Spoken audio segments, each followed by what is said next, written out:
যেমন গতকাল এবং আজ বাংলাদেশের কয়েক জায়গায় বেদাতিরা আমাদের কয়েকজন ভাইকে শহীদ করে দিয়েছে। অনেকে তো জানেই না, ইতিমধ্যে কয়েকজনকে শহীদ করে দিয়েছে।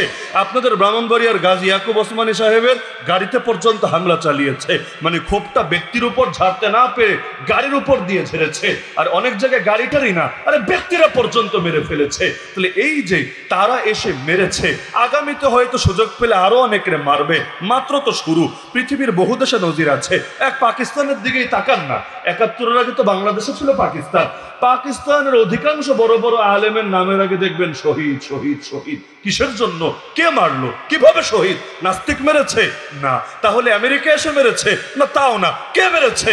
আরে কাউরে মেরেছে কাদিয়ানি, কাউরে মেরেছে শিয়া, আর কাউরে মেরেছে ভণ্ড বেদাতি। আর মারবে না কেন?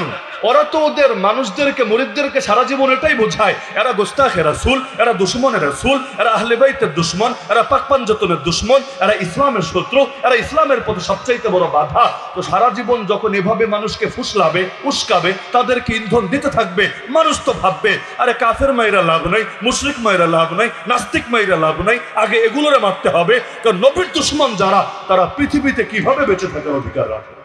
এখন আসল দুশ্মন যারা, তাদের নিয়ে খবর নাই। যেমন আজকে সবাই লেখালেখি করছে যে ওদের জশ্নে জুলুসে নাকি ৭০ লক্ষ লোক হয়েছে।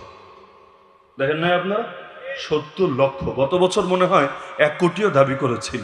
এই বছর তার একটু কমেছে দাবিটা, ৩০ লাখ কমেছে। কারণ নেতা নেত্রী পালিয়েছে তো, যাদের শেল্টারে আকাম কুকাম করেছে। কেন ব্রাহ্মণবাড়িয়া শয়তানটা পালায় নাই?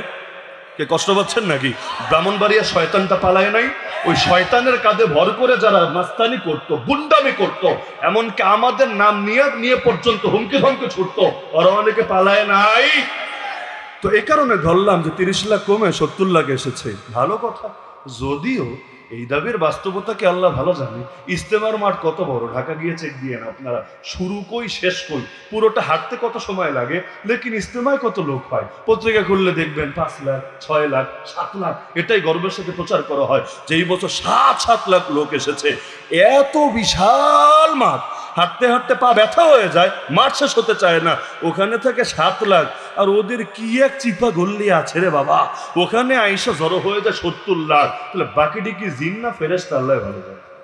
এমন হতে পারে যে প্রত্যেকের কান্দে ৭০টা করে জিন আছে, এই হিসাবে মানুষ একজন আসলে এটা ৭১টা কাউন্ট করা হবে, ৭১-এর চেতনা নিয়ে। আল্লাহ ভালো জানে। তো যাই হোক, ধরলাম তর্কের খাতিরে না, ৭০ লাখই আসলে জমা হয়েছে।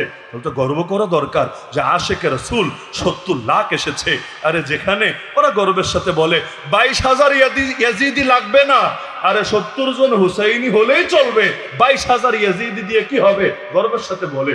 সেখানে ৭০ না, ৭০ লাখ যদি হুসাইনি, আহলে বাইতি এবং নবী মুহাম্মদ সাল্লাল্লাহু আলাইহি ওয়াসাল্লামের আশিকিন, জাকিরিন, শাকিরিন একসঙ্গে এসে জমা হয়, বাংলাদেশে ইসলাম কায়েম হতে আর কি না। তাহলে বাহ্যিকভাবে মনে হয় যখন তারা ৭০ লাখ একত্রিত হলো, নবীর প্রেমে একত্রিত হয়েছে। আমরা ধরছি আর কি, জেলাপির প্রেমে না। যদিও আমার মাথায় একটা বুঝ আসে না, আপনারা একটু বুঝাই দেন তো আমারে। মনে করেন আপনাদের এলাকায় মসজিদ আছে না?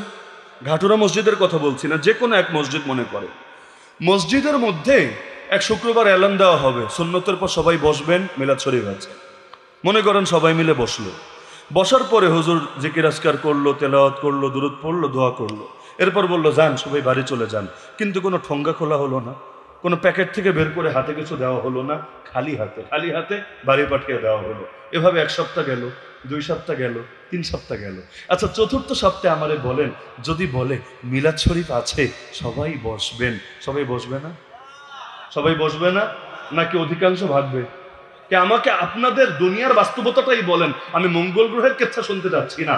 অধিকাংশ বসবে না অধিকাংশ ভাগবে? তাহলে মিলাদ তো নবীর মহব্বতে, আরে জিকির তো নবীর মহব্বতে, দুরূদ তো নবীর মহব্বতে, দোয়া তো নবীর মহব্বতে। আরে নবীর মহব্বতের আবার বিনিময় হয় না কি রে ভাই? এই যে মাহফিল শুনতে আসলেন, শুধু এবছর না, ৭১ বছর ধরে এই ঘাটুরার জমিনে মাহফিল শুনতে আসছেন। বাংলাদেশের বয়স কত? এর চাইতে বেশি কাল ধরে এই যে মাহফিল শুনতে আসছেন, যাওয়ার সময় কি আমরা জিলাপি দেই? আমরা হালুয়া দেই, আমরা তবারক দেই, আরে উল্টো বেশিরভাগ মাহফিলে হুজুররা টাকা চায় যে এসেছেন এখন মসজিদের জন্য কিছু দিয়া যান, মাদ্রাসার জন্য কিছু দিয়া যান, কোরআনের মাহফিলের জন্য কিছু দিয়া যান। দিতে বললেও মানুষ রাগ করে না, পারলে দেয়, না পারলে না দেয়, কিন্তু রাগ করে না, গালি দেয় না, ক্ষোভ করে না। তাহলে এখানে দেওয়া হয় না, উল্টো নেওয়া হয়, তারপরও লোক জায়গা দেওয়া যায় না। এই যে এতগুলো মানুষ দাঁড়িয়ে আছে, তাদের কষ্ট হচ্ছে না? আরে বলেন কষ্ট হচ্ছে না? তাও কেন দাঁড়িয়ে আছে?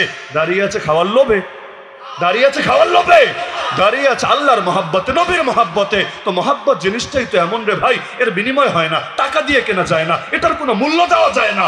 তাহলে আল্লাহর রাসূলের মহাব্বতেই যদি মিলাদ হয়, মহাব্বতেই যদি দুরুদ হয়, মহাব্বতেই যদি কিয়াম হয়, তাহলে এর সাথে জিলাপির সম্পর্ক কি?